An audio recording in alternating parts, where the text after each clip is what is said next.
That Brazil established diplomatic relations with Zimbabwe in April 1980. In fact, on the country's Independence Day, the resident embassy in Hawaii was established in 1987, and Zimbabwe opened its embassy in Brasilia in 2004.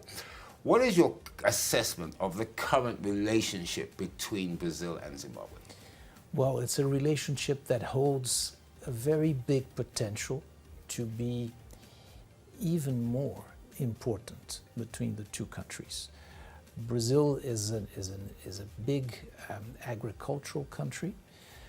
Zimbabwe is also an agricultural powerhouse in its region. Both countries are countries that are developing, so they have similar, let's say, social and economic challenges, and they have already cooperation in the agricultural sector, for example, in cotton and in also cattle.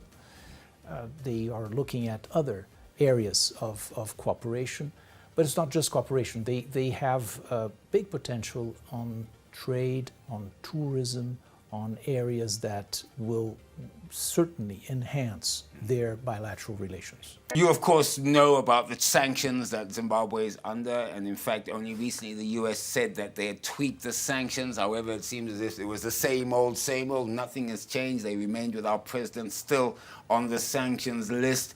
What is Brazil's attitude and views to what most world leaders call illegal sanctions?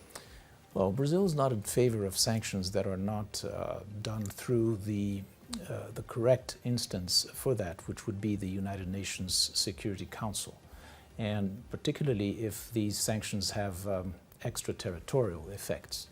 And we find that these sanctions can have sort of negative effects on the relations between Zimbabwe and third countries, as it's actually the case of Brazil as well.